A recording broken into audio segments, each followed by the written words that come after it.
Hi, and welcome to another exciting episode of the Andre The Beast Crayton Show with my beautiful co-host, the one, the only, the Branthopus herself, Yolanda M. Smith. What's up, Drake? Okay, what's that? That was the sexy baritone. Yeah, Let yeah. me just tell you, come on in. That was that beast frame of mind attitude. Is that what it was? Yeah. Okay. Well, you know what? It works every time because today's a good show. You know, it's probably, to me, it's going to be one of the best shows because, you know, the last couple of seasons, I'm always talking about generational wealth. I'm always talking about legacy. I'm talking about how we can get along as human beings, how we need to know ourselves. Well, we're gonna add one more component. What's the one component? HBCU. I forgot about that. How can I forget about that? I have a scholarship to Albany State College, now known as Albany State University. Well, the lady we have today, she's fabulous. And she's I think maybe they call it a Fiskite. I don't know. I think it's a Fiskite. But anyway, let's welcome to the show. She's going to introduce herself because you know what? I can't do it justice. These titles in these titles that she has. It's amazing. It's amazing. So talk about accomplished. Yeah. We're going to let you have it. All right. Well, thank you so much, beloveds. I can't thank you enough. So who am I? I am Global United Nations Peace Ambassador. NGO means non-governmental organization. Dr. Angela J. Nealy. Welcome to the Master show. of Science and Masters and PhD. Thank you. And my high school classmate. We got to throw that in there. I'm so Got to throw that in. What high school? North Central? We went to North Central. Okay. Yes. Absolutely fabulous. She's the famous one, and they Nah. let me hang out with her. Yeah, right.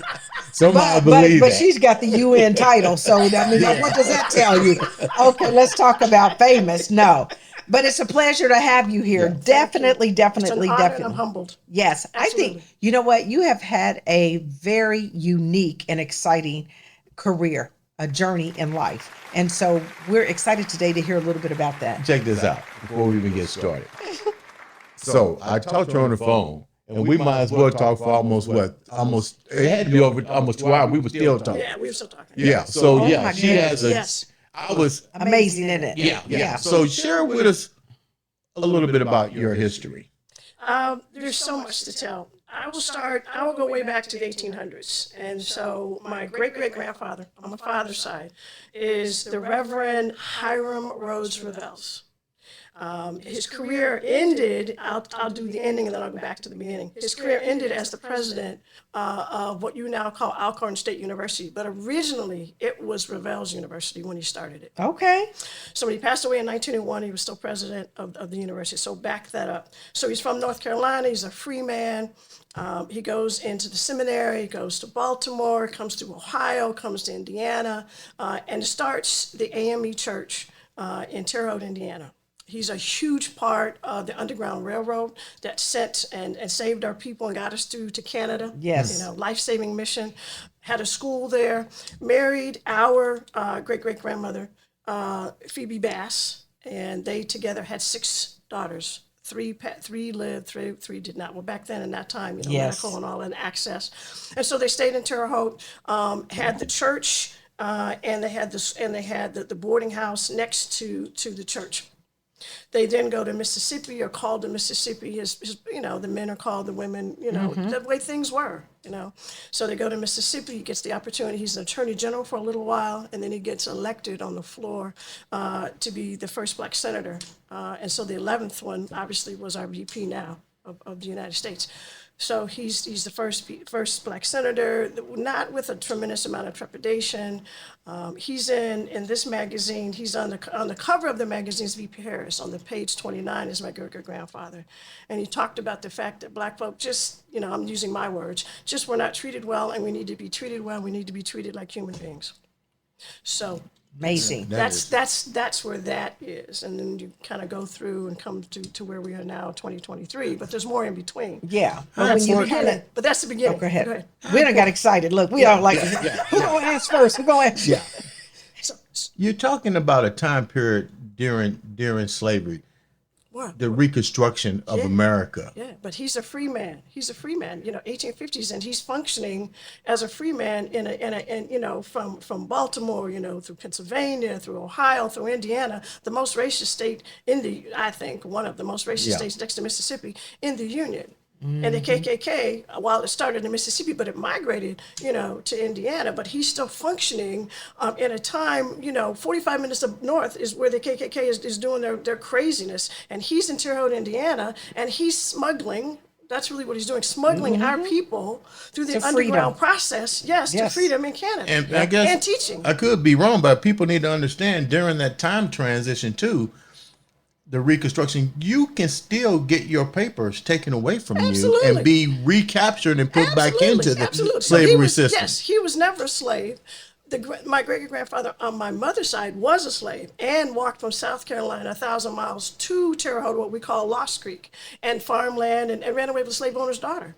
So as he's walking behind the wagon with the horse, he's doing that in the states where it was definitely slave catchers, and in the states where it was free, he would act like they were together. So they settled in. They happened to have settled in Terre Haute. They happened to settle in what's called Lost Creek, which is still there. Black cemetery, the whole 9 yards. Black farmers. Our people were black farmers. So that's one side of my family. That's my mother's side, and my father's side is free. And my mother's side, came from slavery. So my dad raised us, our parents who adopted us, raised us as free people.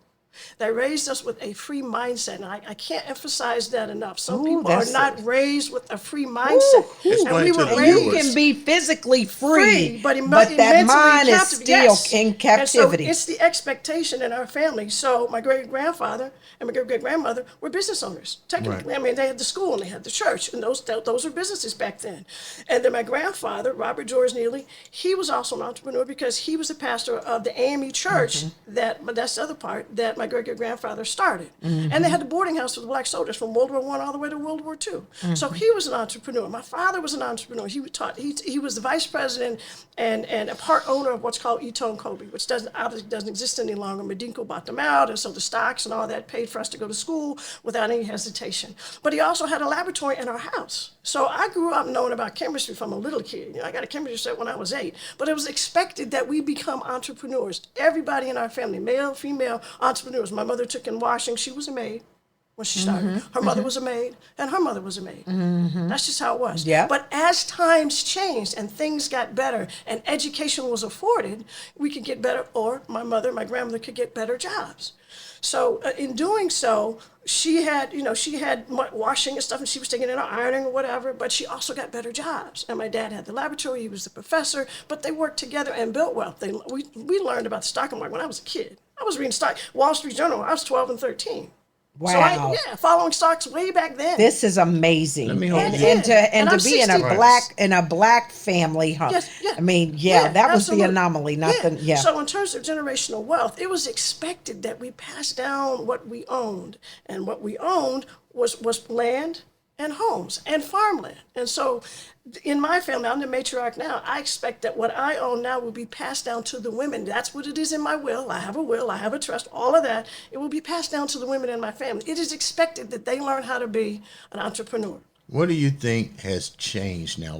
Why did we lose that connectiveness to understand generational wealth? And more importantly, how do we understand the importance of legacy? When we opened up the show, before we opened up the show, I asked you, what is your name and how did you get your name? And you told me. And then I asked Miss Yolanda, how'd she get her name? And you're looking at me like, why is that so important? Well, in our time, okay, and during slavery and after slavery and all of that, our names were never really ours. So I'll give you an example. Nealy, Nealy, used to be Neally, like the slave owner's name. My grandfather, Robert George Nealy, during World War I, World War II, changed. He said, I don't want my name to be like slave owner's name. So he changed it from 2 L's to 1. So our name is so important, how we earned our name. And I really do emphasize that, how we earned our name. And going back to what your question was, how did we get away from that? There are a number of things that happened. And I listened to my father all the time. God, I miss him. He said, we were better when we were segregated, because we were forced to invent all the things we invented, all the things we created.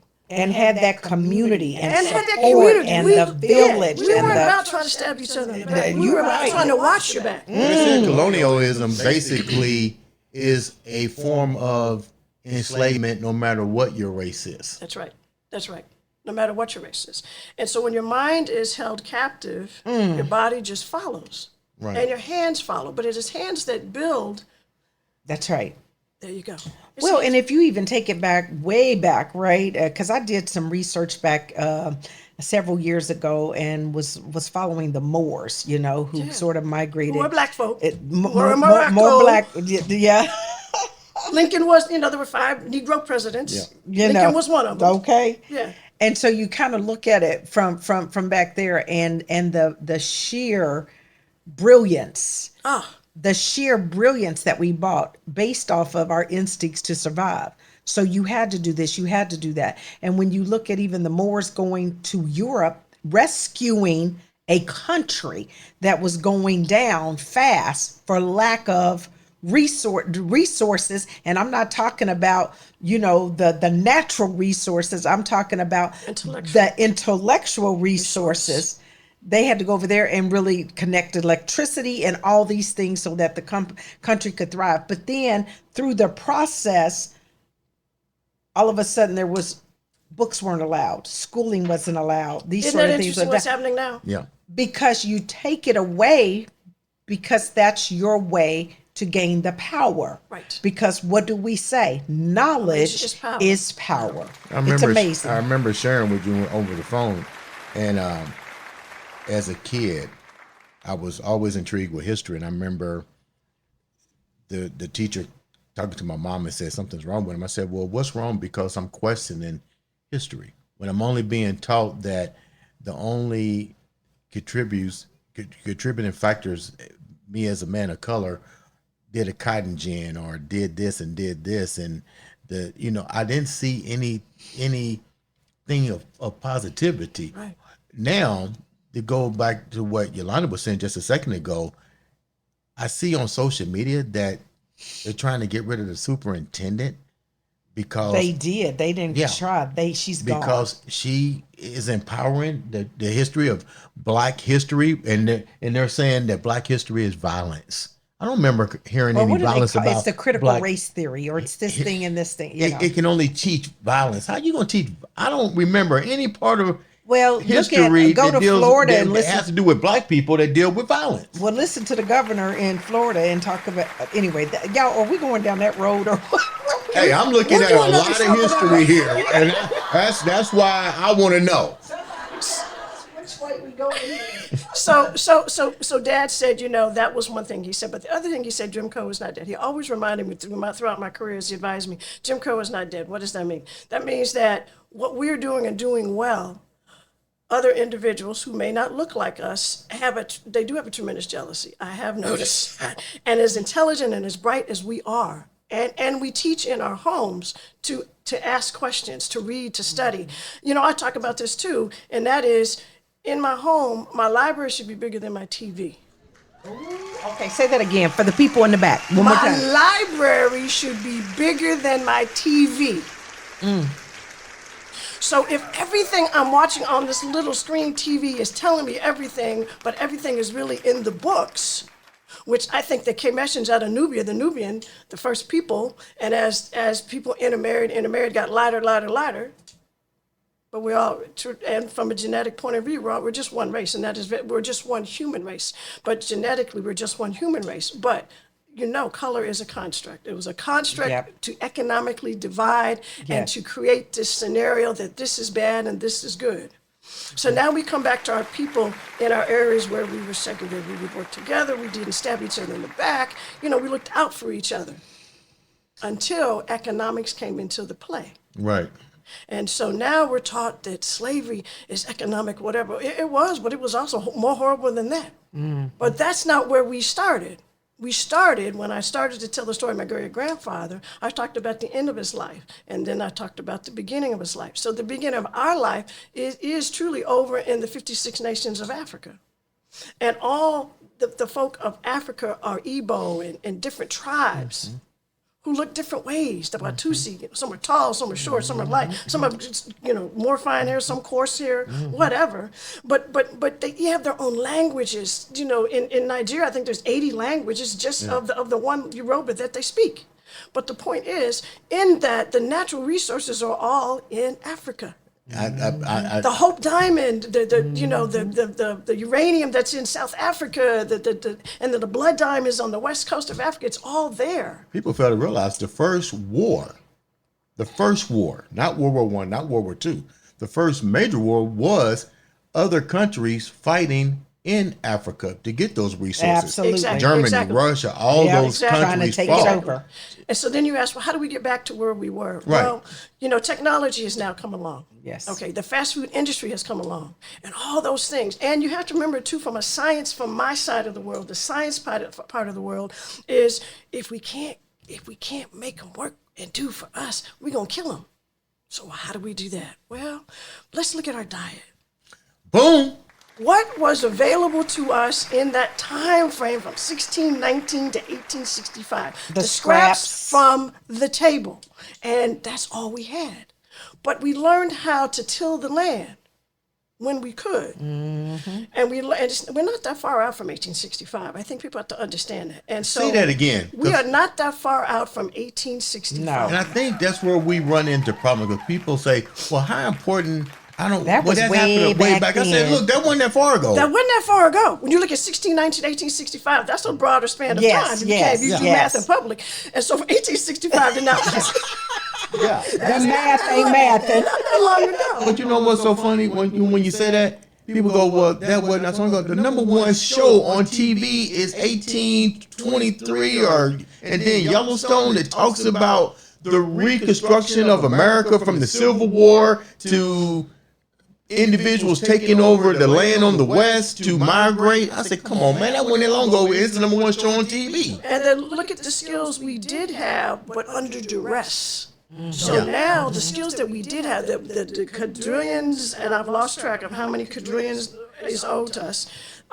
We were tilling the land under duress, but not that we could sell for our own self. But we had that skill. That's right. We had that skill, but we didn't have our own land. Oh, while it was promised the 40 acres and a mule. Yeah. But the knowledge, you can't take it like your mom and daddy told you, your granddaddy told you, your great-great-grandma told you. They can't take that education from you, and they cannot.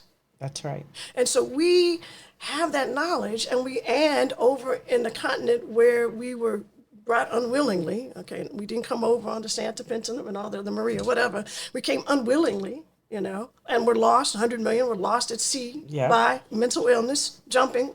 I wouldn't want my children to be in, What do you say to somebody, not to cut you off, but, we're going to go down there. Hey, subscribe, like, share. Yes. We got a great show. We're definitely talking legacy, generational wealth. We're talking history beyond belief. You will have individuals that will say your own people. I hear this a lot. Your own people put you there. Unless we take the time to go to Ghana, where the gates opened, the negotiations were going on. I understand the negotiations were going on, and we had some folk who sold out. Mm-hmm. We got some folk here now who sell out. They just, no different. They just dressed a little differently. They just got a little more money. Yeah. And there's no reason.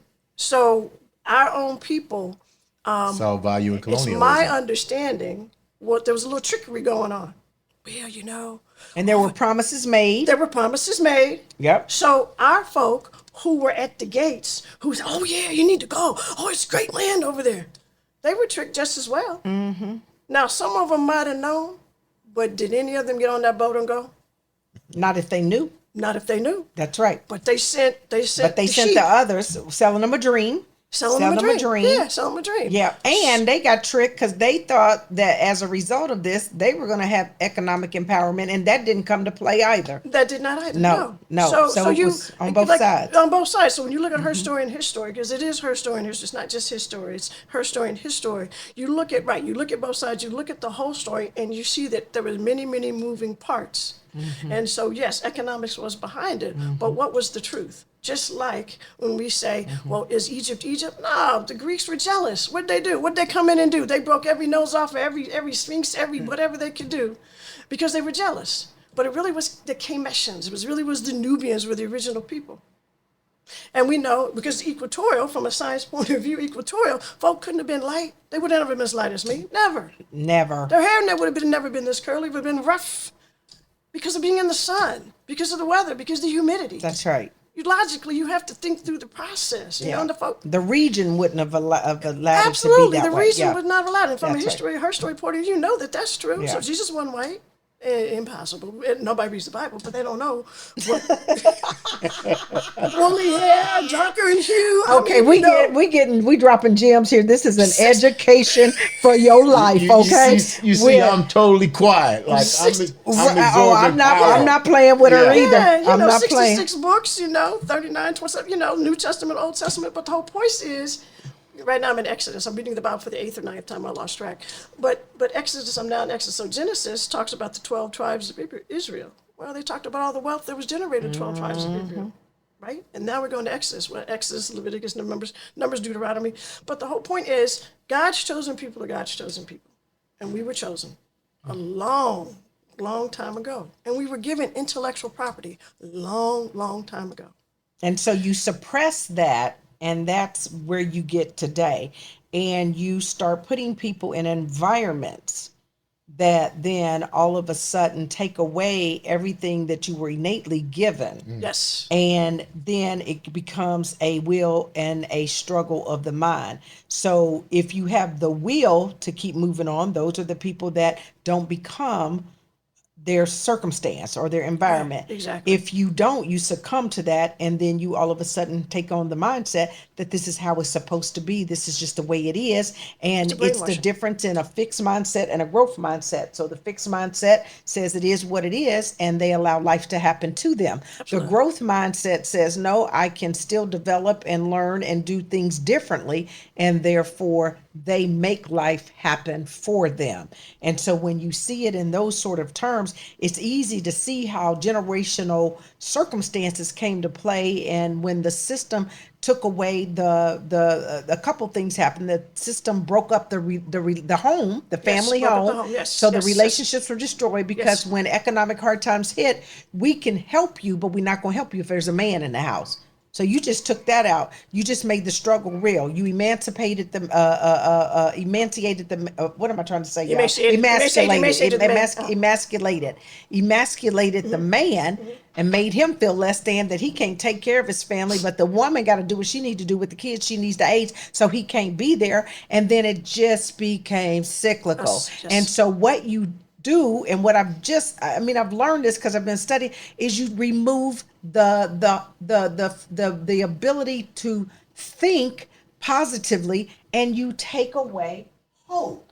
Yes. When you take away hope, you take away so much of a person, because now there's no reason To thrive. There's no reason Or to call upon what's here. Yes. So yes. when we see now that we're not afraid of the police, we're not afraid of taking lives, we're not afraid of losing our own life. Right. This is all a function of hopelessness. Right. Because I don't have anything to live for. And people don't. You know? Two things our people don't do as much anymore when fast food came along is we don't sit down to a family meal Oh, yeah. anymore. I mean, Yeah. in our home it was. My mother was a diabetic, Yeah. and our grandmother lived with us. We don't do that as much anymore. No. Right. Everybody No. wants their own space. And what Everybody they wants want to is be. we'll put them in a nursing home and Yeah. all that. Yeah. And I can understand we couldn't take care of them, they broke the hip. That happened. But I grandmother later on at the end of her life. But she was like 86 when she passed away. But when you keep some sort of religiosity somewhere, where folk are believing in something as a group, as a That people, gives you as a hope. family, it gives you hope. That Whether they're gives you genetic hope. related to you or not, It gives you hope. it gives you hope. Faith gives you hope. Community Things- gives faith- you hope. You Yes. break the community and have us fighting against Against each each other other. instead of for each other. Exactly. Yeah, it takes it away. Exactly. Okay, can we switch gears real quick? I want to talk about your Absolutely. aunt. I want to talk. I know because we moving in time got is 6 flying. minutes. Let's talk about your. We might have to go a little bit longer. Okay. but let's talk about your aunt. She is a United States. This. I wish you God bless her. She's my mother's cousin. Oh, cousin. It's okay. She's my mother's cousin. She's 94. She your people. She my people. There you She go. our people. Yeah. She has, and she Okay, would get say- the book back she up has- there. Yes, she has show it to the served- camera. She has served the people. Okay, and what was her name? She is, on the book, she is retired U.S. Ambassador Cynthia Norton Shepherd Perry. What is a Okay. United she- States ambassador? The United States Ambassador is appointed by presidents. So she has been appointed by Reagan and Bush. Wow. Okay. Her first appointment, there's Reagan. Her first appointment was by Reagan, and they sent her to Sierra Leone, and she stayed there 3 years. Mm-hmm. It broke out in war. Then she got sent to Burundi. She stayed there 3 years. It broke out in war. So each time she's come back to the United States to her home in Houston, which is an absolute museum. I got to see her when we were together in Yes. August. And then the third time she got sent to the Ivory Coast. She was there for a period of time. Then she came back, and then her last appointment was Tunis, Tunisia. So she was in charge of the Developmental African Bank. So she developed the bank system, developed that whole process. She's met the Pope. I think there's a picture of her with the Pope. And I know I've got a picture, I'll find it. But she's met the Pope. She's been around the world multiple times. She's had villas where she's in her home now, where she has paintings. She's an amazing artist. She said, God gave it to me. He didn't give it to everybody, but he gave it to me. It was a gift. And so she's got these paintings that are the size of the wall. Wow. Of the villas that she lived in. And then some of the paintings were so big that they're in different large frames and put together on this huge wall so you can see the villa that she painted. Wow. Her children were born over there. Her grandchildren were born there. That's all they know. They just know, the international life. That's and amazing. More than one language and just serving the people. And so I was going to say, No, go ahead. You Go ahead. No, you go. I know. I was just going to say. So, how is your role different from a U.S. ambassador? So I'm a United Nations ambassador. So Okay. I when I got my honorary doctorate in 2021 in December, I got it from the Trinity International University of Ambassadors, and their role is to cultivate ambassadors. Okay. But they're tied to the United Nations in New York. So we are not appointed by a president or serve at the pleasure of a president like a United States ambassador is. We both are ambassadors. I am consultative status. That means I live in the state of Indiana. I live in the city of Indianapolis, but I can go on peace missions to Africa, any one of the 56 nations. So we are to go to Ghana next year, ironically, and do a peacekeeping sort of mission or kind of mission, exact mission. My personal mantra is human rights, but we are tied to the Trinity Girls Network out of Atlanta. And so we will travel as a team. There's 3 of us that just made this appointment or been appointed to us in June officially, but we went in March to the United Nations, which is absolutely amazing. And so our credential allows us to swipe and go. So when we go to the United Nations, So, pointed. Yeah. yep, we swipe and go. That means So you don't have to be accompanied. You don't have to be accompanied. escorted. Yes. I go escorted. So when you see Okay. that huge cathedral where you see all the various individuals with Yes. the microphones on the different languages, so we got an opportunity to go in and see from the top all the way down. What's the most exciting thing you've done? It's amazing. Since you've been In my life, No, with that title. it just came in June, and so I honestly, we haven't done a lot of great things yet. We are on our way because we're babies at it. But I will tell you honestly, the thing that I did in my own community, the apartment complex, which you see when you come into my condo community, the apartment complex had overgrown grass and trash that hadn't been done in 2 or 3 months. And I thought, well, as an ambassador, let me see if I can make some phone calls to some of my friends who have high positions. So I called a friend of mine at the city. I said, Deputy Mayor, the grass of this complex is overgrown by months. I need it cut. The next day, they were out there cutting the grass. Amen. That's called influence. In case you don't know. In case you don't know. Okay, from the Branthropist Or herself. maybe it's called the world ain't what you know, it's who you know.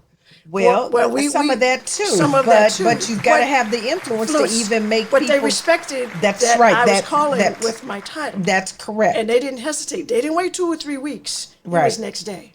And then I called my friend, my community friend at the Department of Health, Dr. Virginia Kane. I said, Dr. Kane, I left a message for her. But later on that evening, I ran into her at a reception because one of my grown-up students who used to run track for me has a non-for-profit. Pink is forever. Saw her at the reception. I said, Dr. Kane, I need to speak with you. She looked at me. She knew it was important. I said, can we go out in the hall? I said, Dr. Kane, there's an apartment complex just before I come in where I live, where the trash has not been emptied. We're getting ready to go into a very hot season. You know, if that bacteria multiplies as it will, the rats will come and it will be a plague. She says, I know. I'll take care of it. The next day, the trash was gone. And the next day and the next day till it was all caught up. There you go. I called my other community friend, Congressman Andre Carson, who sent me a proclamation when I got my honorary doctorate. And I talked to his special assistant, who was the sister of one of my students. I said, here's what's going on with that complex. And they called the owners of the complex and said, here's what's going to happen if you don't do this, this, this, and this. And so now when you go to that complex, they're painting. The grass is totally manicured like it should. The trash is totally gone. It's a total new look. You know, isn't that amazing that sometimes we live in a society where it would have been a point in time where no one would have tolerated that to be. But now people can just walk past it and feel that's not their business. Or that's, But it's our business. but it is totally community, our yes. community. And the people who lived there were just good folk, great people, Yeah. amazing people. One of the young men who walks his dog in our neighborhood all the time. That's how I got to know. He would walk his dog across in my street all the time, and I stopped to talk to him, got to know him. And so when he told me what was going on and what I saw, and I went to his apartment, you know, where the apartment building and what it looked like, and the playground is all messed up, hasn't been taken care of. The clubhouse doesn't work. The pool hadn't worked in 3 years. Oh, wow. Okay, and this is and these are really slumlords just buying property. They don't even live in Indiana, I guarantee you. No, and so no. they just They were collect and trying rent. to drive the African American folk out. That's what they were trying to do. It was Latinos who bought it.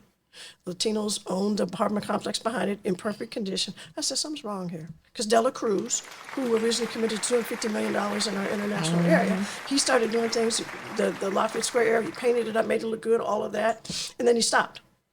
Well, that left things hanging in the balance. The track that was supposed to get put in didn't get done, so on and so forth. So that's our community. That's where we live. The people that look like us, don't look like us, it didn't matter. It was unacceptable.